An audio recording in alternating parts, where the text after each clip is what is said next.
Lucía, bienvenida. Esperamos aprender muchísimo durante esta hora de exposición a estos temas tan interesantes. Gracias, estoy bastante agradecida por la invitación.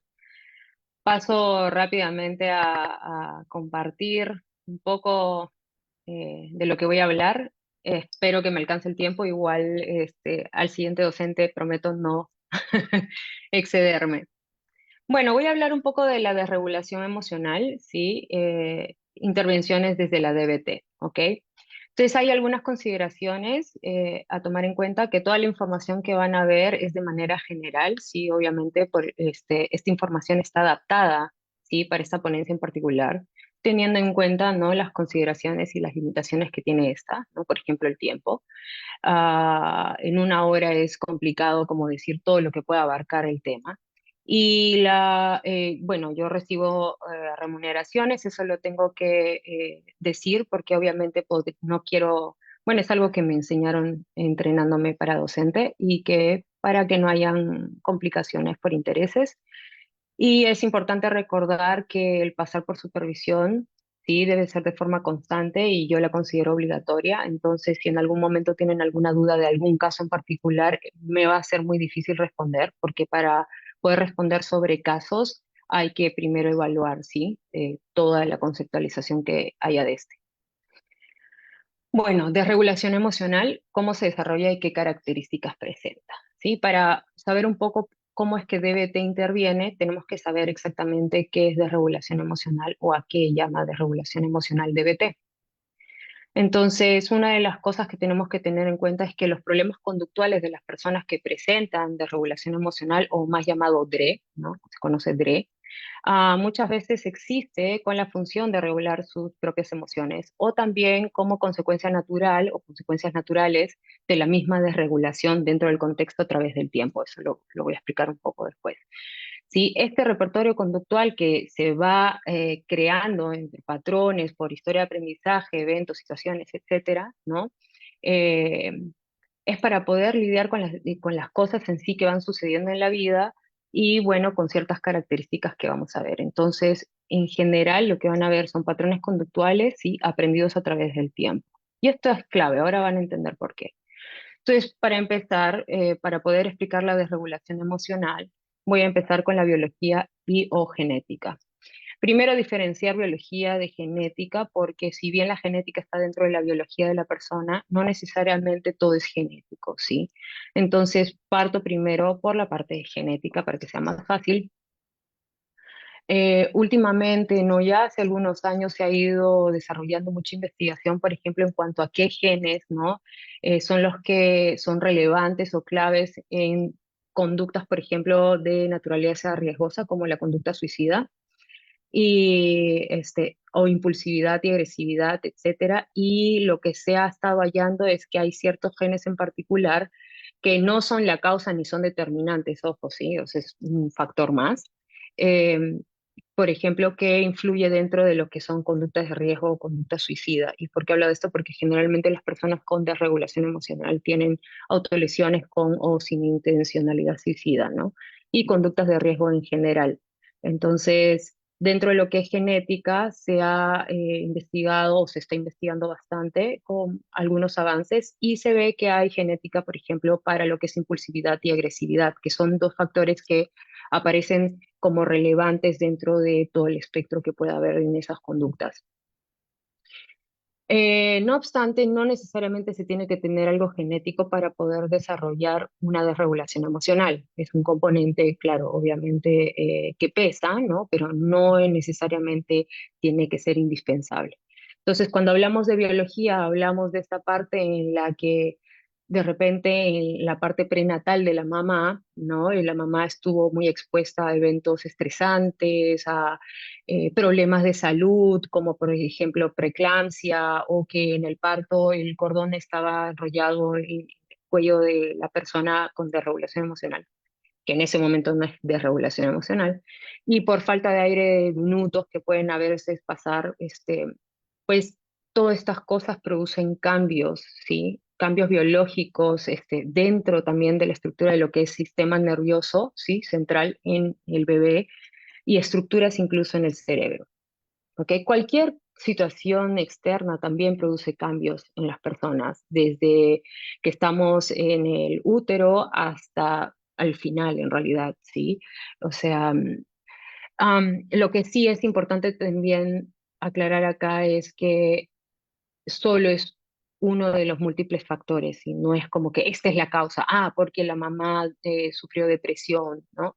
Prenatal, no, no necesariamente, podría ser parte de, ¿sí? Y lo otro que quiero decir es que es muy difícil saber cuánta carga biológica o genética hay, ¿sí? Em, Hay personas que lo notan más como que, mi parte biológica, ¿no? De repente hay un porcentaje más o pesa bastante, es lo que suelen referir. ¿Por qué? Porque notan que de repente en su familia hay otras personas que también presentan impulsividad, agresividad, descontrol en las emociones, conductas de riesgo y algunas otras problemáticas. Entonces dicen, no, sí, yo sé que en mi familia corre esto, ¿no? Como que está en las venas, dicen. Pero no necesariamente se sabe si es genético per se o es parte, ¿no? De una estructura ambiental, una historia de aprendizaje que lleva años y años y años atrás. Pero en parte, pues definitivamente somos, dentro del contexto que nosotros somos como personas, existe la parte biológica, inevitablemente. Al mismo tiempo, si juntamos experiencias tempranas en la infancia, sí, esto puede intensificar o aumentar ciertas estructuras que tengamos biológicas. Voy a poner la palabra estructuras para ponerle una etiqueta. Y experiencias tempranas en la infancia pueden ser muchas, ¿no? Pero generalmente, y ahora vamos a hablar de eso, tiene que ver con ciertas características en conjunto con la parte biológica y genética, ¿sí? Y o genética. Estas dos, sí, lo que van a causar es vulnerabilidad emocional, es decir, una persona que es más sensible. Eso es todo. Hay muchas personas que tienen vulnerabilidad emocional en el mundo y no tienen problemas, ¿sí? No es que tengan una desregulación emocional o que cumplan criterios para un diagnóstico del DCM ni nada de eso, ¿sí? Hay muchas personas que son sensibles y que pues son muy efectivas y habilidosas en la vida. Y hay otras personas que nacen también con esta vulnerabilidad, o sea, son más sensibles por el tema biológico y genético y en conjunto con experiencias tempranas en la infancia difíciles que de alguna manera engranan esto de tal forma que esta sensibilidad pues se ve mucho más digamos, intensificada o comienza a haber problemas. Voy a explicar. En experiencias tempranas en la infancia, se habla mucho, por ejemplo, ¿no? Un niño o un bebé que tuvo algún tipo de accidente, ¿sí? Y va a pasar por un proceso doloroso de curación, médico, etcétera, que incluso impida, por ejemplo, caminar o gatear y estar con sus pares, ¿no? Eso también hace cambios dentro de la estructura y dentro del aprendizaje de la persona. Muchas veces de repente no se habla de eso porque pues la persona no suele recordar esta primera etapa, ¿no? No obstante, pueden haber un montón de historias a lo largo de la familia que dicen, sí, cuando tú eras niño, muy niño, 1 año, 2 años, pasó esto y te tuvimos que llevar al hospital y fue horrible porque fue una semana difícil para ti, para tu mamá y lloraba. Entonces, esas experiencias también van formando parte del tema. Otro que podría ser de repente es el poco contacto, ¿sí? De cariño, de afecto. Somos animales sociales de manada y somos los animales en el mundo más dependientes que existen. Yo no veo ningún otro animal que esté 30 años metido en una casa siendo mantenido por los papás, ¿no? Ese es, por ejemplo, ¿no? Un ejemplo de dependencia. Que ojo, no hay otro, ¿no? Este, pero lo que sí es que si hay este tipo de experiencias, también comienza a desarrollarse cierta sensibilidad. Vamos a hablar de qué es esa sensibilidad, ¿sí? Ah, ah, para después ver la otra transacción. Entonces, vulnerabilidad emocional, ¿sí? Tiene estas características. Como les dije, es esta alta sensibilidad. Son reacciones inmediatas porque existe un alto umbral ¿sí? Como, digamos, si alguien se quema la piel, ¿sí? Si alguien se quema la piel, probablemente si tocas duele, ¿verdad? Duele. Entonces, ya, las personas que son más sensibles son como si tuvieran esta piel, ¿sí? Sensible, pero no se ve que está sensible, ¿sí? No se nota. Es como cualquier piel, como de manera solo visible. Y viene alguien y te hace así en el hombro, ¿no? Como, hola, ¿qué tal? Y tú dices, au, au, me duele. Y la persona dice, oye, pero solo te dije hola, ¿no? ¿Qué tal? Pero, eh, pues sí existe esta sensibilidad en sí, lo que acarrea reacciones emocionales más intensas y rápidas, ¿sí? Soy más sensible y probablemente mis emociones sean más intensas, estas reacciones sean más intensas que otras personas en general. Cada uno tiene su propio umbral, ¿sí? Como persona única, y algunos se notan más que otros. Recuerdo que en DBT para niños que desarrollan más esto nos explicaron que incluso ahora se habla dentro de las investigaciones, ¿no? Que aún no son concluyentes claramente porque falta más, pero que se habla, por ejemplo, de ciertos patrones eh, o características que los niños con esta sensibilidad tienen desde bebés, por ejemplo, que lloran mucho o que necesitan mucho más contacto de la mamá o del papá, ¿no? Que les es más difícil ciertas situaciones, ¿no? Que lo digo porque, ¿cómo sabemos nosotros que el niño nació con sensibilidad, ¿no?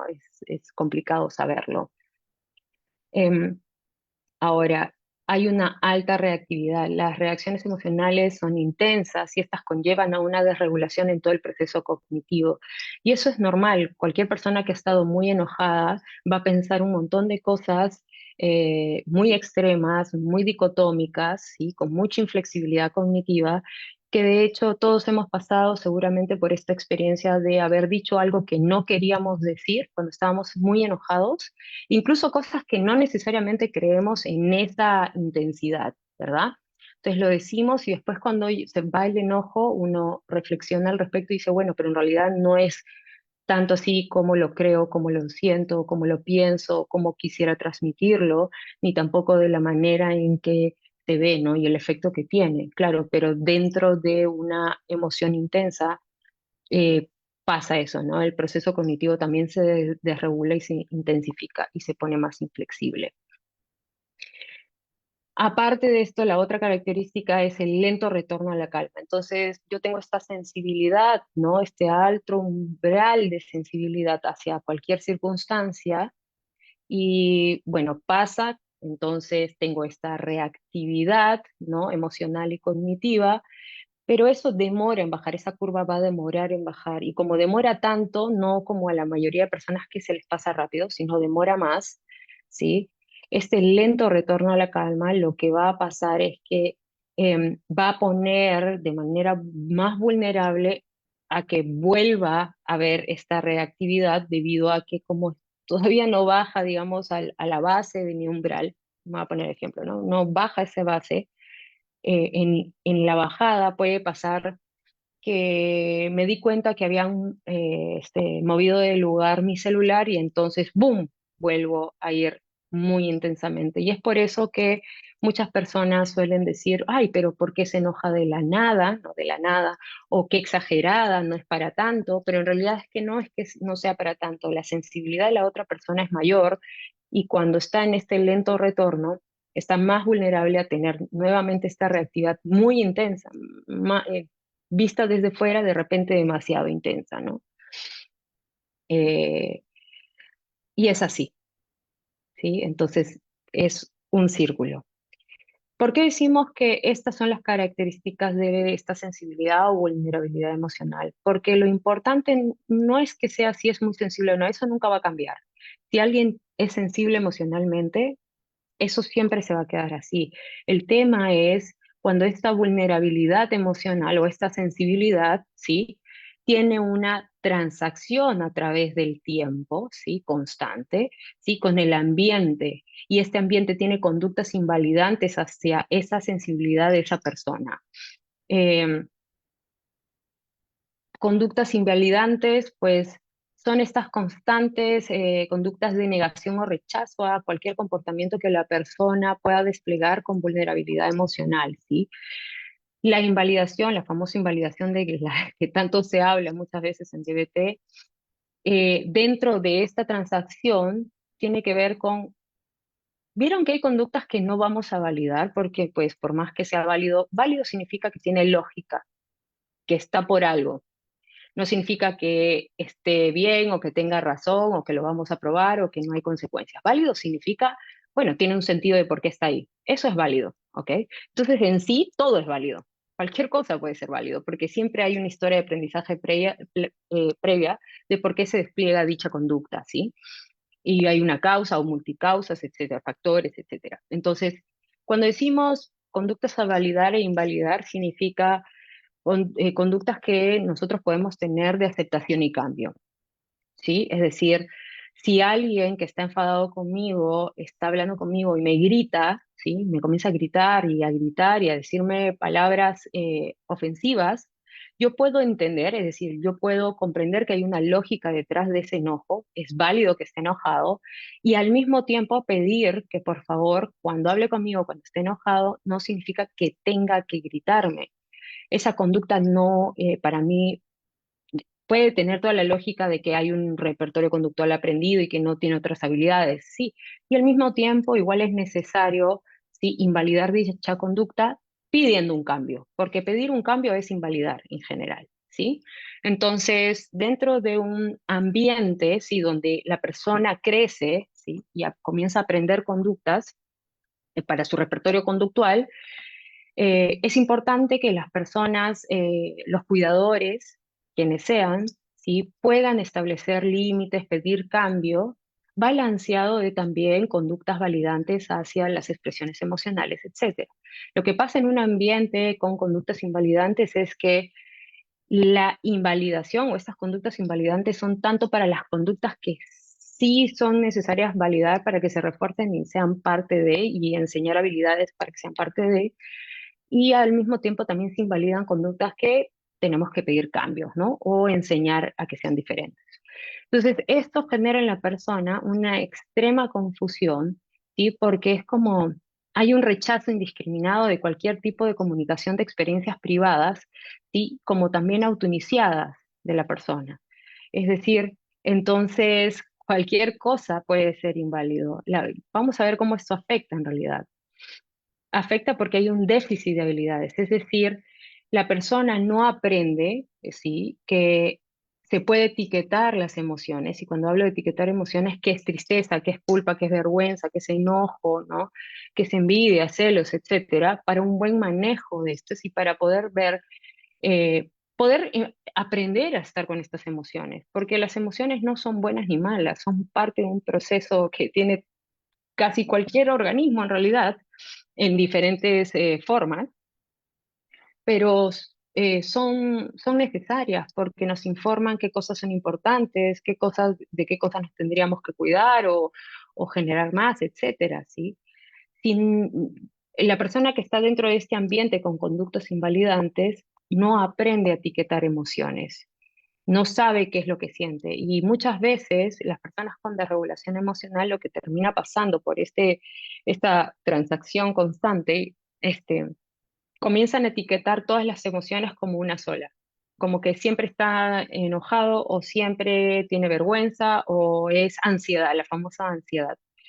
Em, Porque es lo único que han aprendido a etiquetar y es la única manera en que han aprendido también a comunicar qué les pasaba, ¿sí? Y además no aprenden exactamente cómo manifestar qué es lo que sienten o qué es lo que piensan o qué les gustaría o qué no.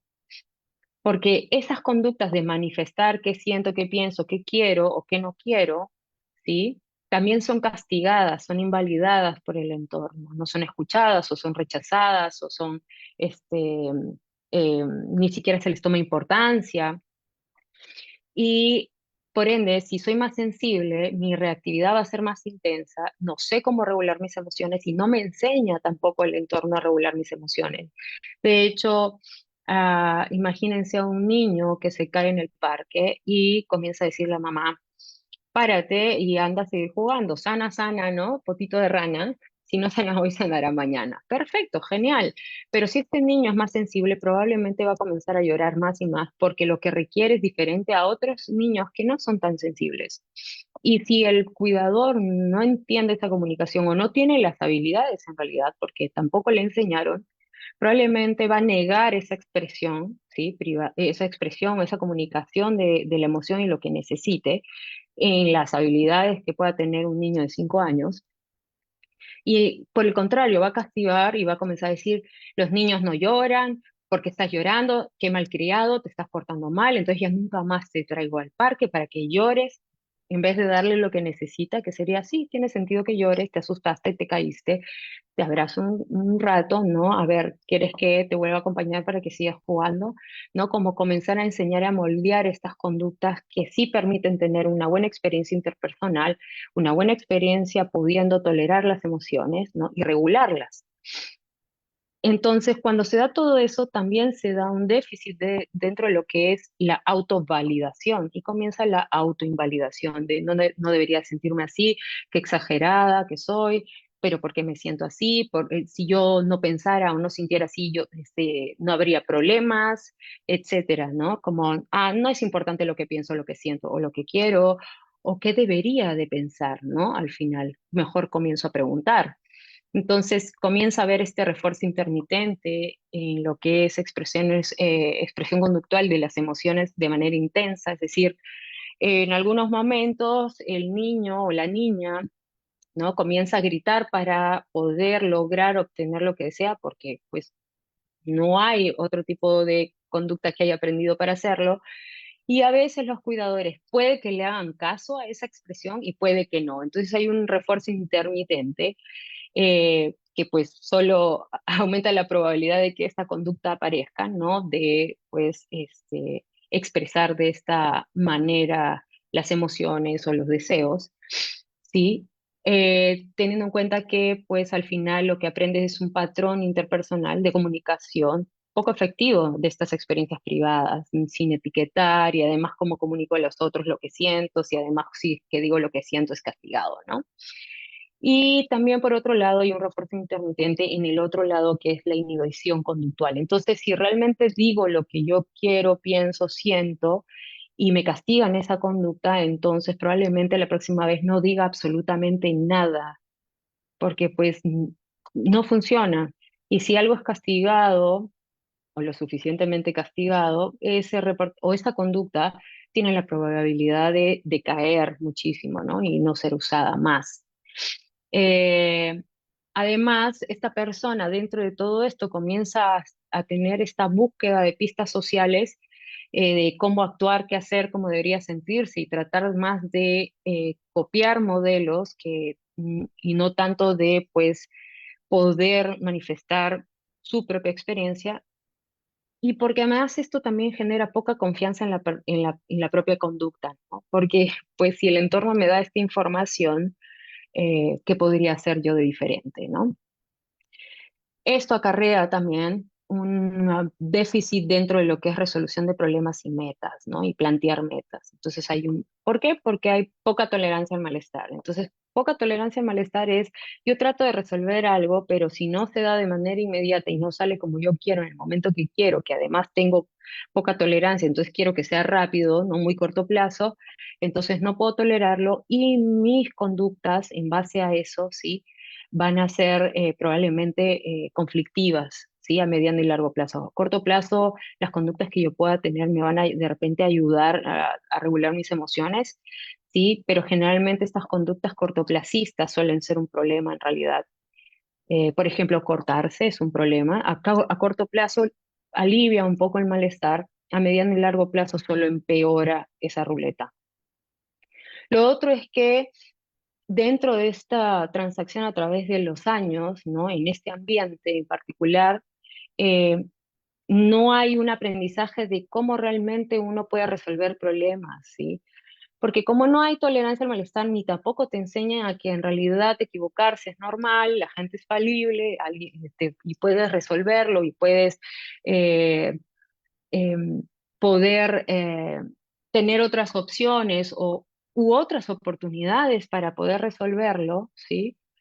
Es como penado prácticamente el no saber resolver, que uno no nace sabiendo cómo resolver cosas, ¿no? Y que si te equivocas porque trataste de resolver lo que sería lo más natural en un aprendizaje a través del tiempo para ser bueno en algo, pues también es castigado. Entonces comienzan a desaparecer las conductas en base a resuelvo y comienzan a aparecer más en base a que resuelva el resto por mí, ¿no? Porque pues yo no sirvo para esto, básicamente, ¿no? Resolver.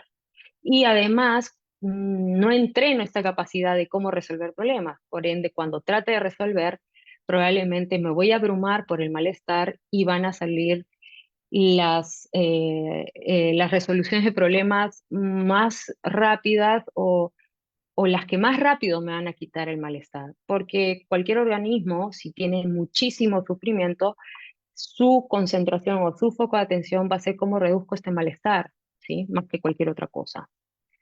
Lo otro es esta poca capacidad de comenzar a planear metas realistas y también expectativas reales. Es muy difícil tolerar el malestar de no poder resolver y encima no poder llegar a las metas que me propongo. Veo que el resto sí lo logra con mucha maestría, dominio, o que de alguna manera es más fácil y fluido y yo no, y cualquier meta que me propongo, cualquier cosa en la vida hay malestar, ¿no? Entonces, por ejemplo, yo siempre pongo el ejemplo de las personas que van a la universidad, ¿no? O a la facultad o al colegio. Entonces, o algún taller que se metieron porque quisieron aprender, imagínense.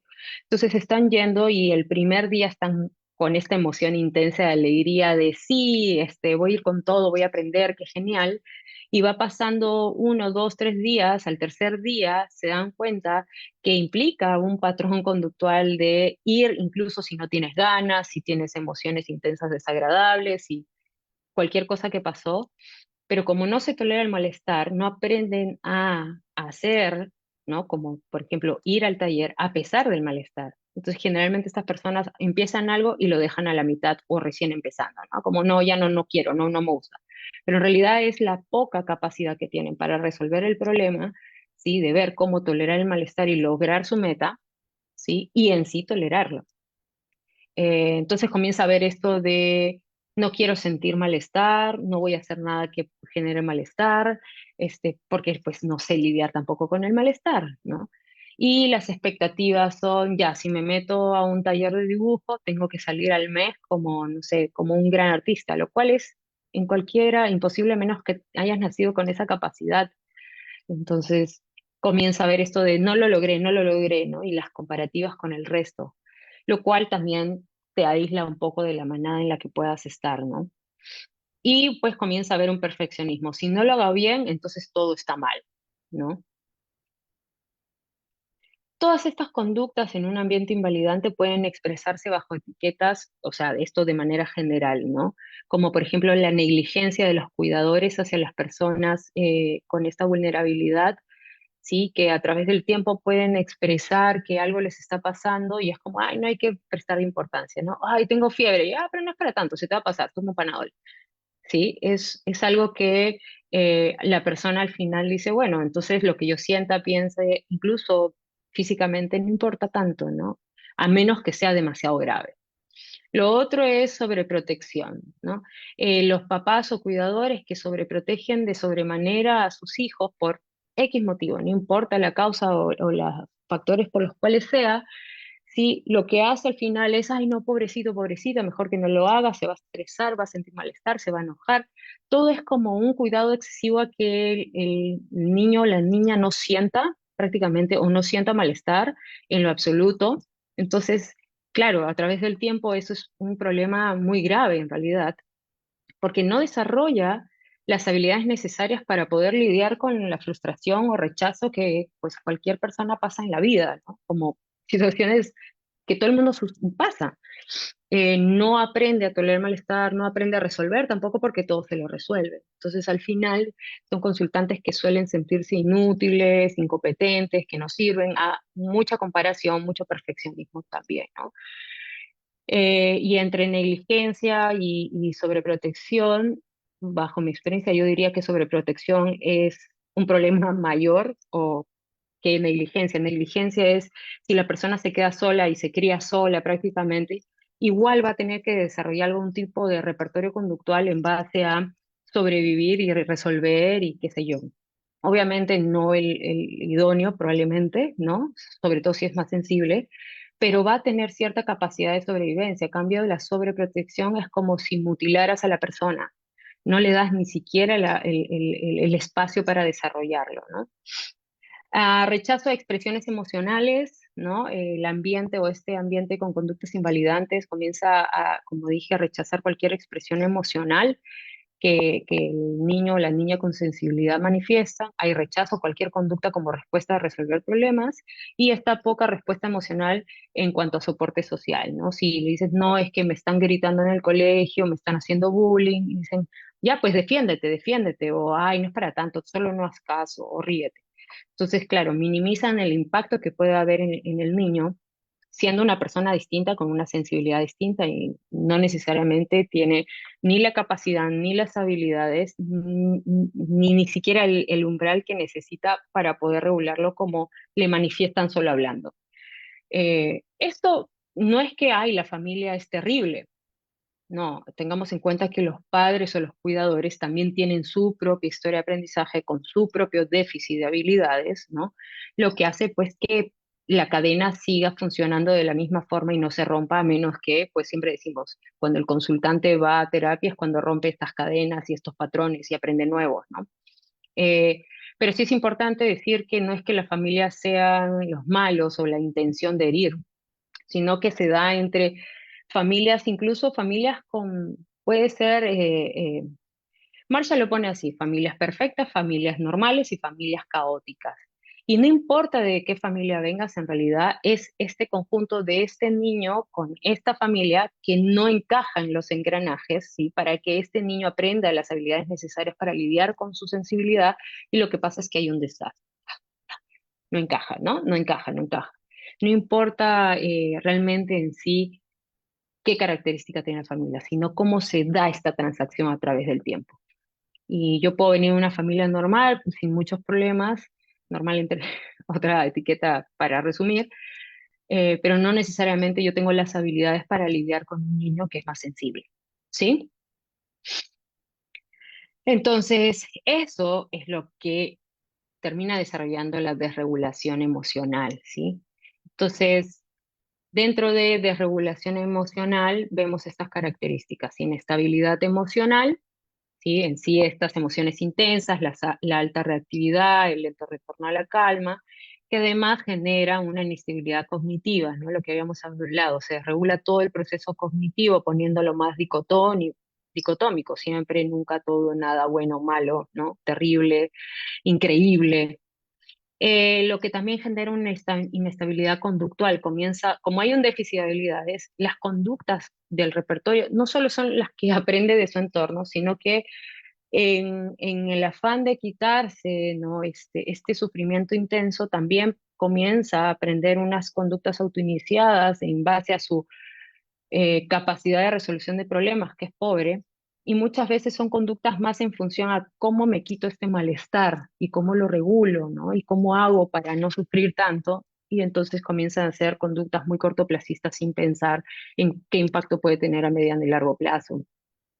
Lo que además también afecta interpersonalmente, ¿no? Existe una inestabilidad interpersonal porque no sé cómo comunicar, cómo pedir ayuda, cómo recibir la ayuda, ¿no? Cómo aceptar un no, cómo aceptar un rechazo, cómo aceptar, o cómo yo decir no o rechazar algo, etcétera. Y bueno, esto dentro de todo también genera una inestabilidad del self, pues porque entonces no sé qué me gusta, qué no me gusta, o qué debería de gustarme, qué debería de sentir, cómo debería decirlo, qué debería de decir, cómo debería de comportarme, quién soy yo, qué me gusta realmente, ¿no? ¿Qué quiero estudiar? Y si me equivoqué, ay, no me equivoqué, porque además no tolero el malestar que implica estudiar eso que quería, y entonces así sucesivamente. Eso es la desregulación emocional. Y en realidad desregulación emocional, si se dan cuenta, pueden ser múltiples diagnósticos y entrar igual en en estas categorías con estas características de diferente forma, pero así que es más un modelo transaccional, no es tanto de TLP, ¿sí? Ahora, DBT sí es un tratamiento basado en principios para la desregulación emocional. Entonces, estos son los principios, son 5, ¿sí? Está los principios del aprendizaje, conductismo, el modelo de déficit de habilidades que les he estado mencionando, la teoría biosocial, que es la que les he enseñado ahorita, etapas o fases del tratamiento que está dentro de la conceptualización y formulación de caso en DBT, y los dilemas dialécticos, que son etiquetas teóricas que nos ayudan a poder agrupar, ¿sí?, patrones conductuales que puedan presentar las personas que tienen desregulación emocional para una facilidad en cuanto a conceptualización e intervención en DBT, ¿sí? Más no son diagnósticos. Dentro de eso, entonces, DBT tiene principios y bases también. Son 3 bases, ¿sí? La base de la filosofía Zen, la base de la filosofía conductista o conductismo y la filosofía dialéctica. Entonces, todo eso lo que va a hacer, van a ser nuestros lentes para ver todo el tratamiento en DBT. Absolutamente todo. Todo lo que yo haga va a ser basado en estos prismas que tengo, que son los principios de DBT. DBT tiene 4 modos, ¿sí? Hablar de intervenciones en desregulación emocional basado en DBT es muy complejo, a menos que no se sepa bastante de DBT, al menos qué implica cada cosa. Entonces, mejor les comento un poco que DBT tiene 4 modos y que sí o sí, si van a hacer DBT by the book, así como DBT tal cual, diciendo yo hago DBT, se tienen que cumplir estos 4 modos. Si solo hacen uno de estos 3 y los 3 los obvian, no es DBT, es que están agarrando cosas de DBT para sus herramientas, pero no están haciendo DBT, ¿sí? Entonces está el coaching telefónico, terapia individual, equipo de consultoría y entrenamiento en habilidades. El entrenamiento en habilidades todas tienen sus propios objetivos, ¿sí? Eso tiene que estar clarísimo, o sus targets, ¿sí? Pero todos entran en conjunción al caso, a cada caso, ¿no? Entonces, terapia individual es el terapeuta principal, le da terapia individual al consultante para poder ayudar a, bueno, a aprender conductas alternativas en el caso a caso, el día a día, ver exactamente, pues, todo lo que implica ver un paciente en terapia individual, ¿sí? Motivar, reforzar, generar nuevos aprendizajes, etc. El entrenamiento en habilidades tiene que ver con el simple hecho de, es como una clase en la facultad. El consultante va al entrenamiento en habilidades, que es grupal, para aprender nuevas conductas y que dejen desuso los que estaba utilizando, que lo metía en problemas, ¿sí? Es eso, no es una terapia, no es grupo de soporte. Lo otro es equipo de consultoría, que eso es para el terapeuta, para que el terapeuta no se queme, no entre en burnout, ¿sí? Esté más motivado, siempre esté guiado por los principios, en caso de que se salga, el equipo lo ayude a volver y pueda usar las propias habilidades para su propia vida personal, y así no sea una interferencia en el tratamiento, ¿sí? Porque pues las conductas del terapeuta también pueden acarrear problemas. Y el coaching telefónico, es para que cuando el consultante llama, ¿sí?, al terapeuta principal, ayude al consultante, ¿sí?, a poder tolerar, resolver problemas, poder estar con las emociones, etcétera. Es decir, que comience a usar este nuevo repertorio conductual que está aprendiendo en la terapia en DBT en general, y ya no use el patrón antiguo, ¿sí? Y comenzamos a aprender, fortalecer y después generalizar estas habilidades en el consultante. Al principio llaman bastante, probablemente porque pueden estar en crisis, ¿no? Crisis suicida, etcétera, pero con el tiempo, mientras más autogestión y maestría, autodominio, menos llaman al terapeuta y por ende, bueno, hasta el alta, ¿no? Eh, para terminar, porque estoy en el tope del tiempo, sí, quiero recordar que todo esto que he hablado, sí, dentro de las intervenciones de DBT para pacientes con que casi no hablé nada de intervenciones, pero en general esta estructura de DBT, ¿sí?, para consultantes con desregulación emocional, siempre va a estar guiado por una buena evaluación de la conducta. Esta va a generar hipótesis, ¿sí?, una hipótesis según la evaluación, y entonces lo que va a pasar es que vamos a hacer intervenciones según dicha hipótesis generada, y luego vamos a evaluar el resultado de dicha intervención, siempre todo bajo los lentes de los principios de DBT. Después, según esos resultados obtenidos, ¿sí? O se rechaza o se actualiza la hipótesis que se tenía, ¿no? Porque pues los resultados nos va a decir si tenías razón, por ahí es, esa hipótesis sigue adelante o no, es esto nuevo, ¿no? Y en base a eso yo voy a generar nuevas intervenciones en base a esa actualización o ese cambio y así sucesivamente. Esto es lo que se hace siempre en DBT para las intervenciones con consultantes, ¿sí? Esto es lo más básico y todo siempre bajo los lentes de los principios de DBT. Lo último que podría mencionar ahora es que DBT trabaja con conductas, no con diagnósticos, ¿sí? Y los consultantes que necesitan DBT son aquellos que tienen múltiples problemas de muy alta complejidad, ¿sí? Si alguien se pregunta qué consultantes van a DBT, pues son estos. Algunas excepciones, como de repente anorexia nerviosa, que pues DBT no tiene evidencia para eso, por ejemplo. ¿Sí?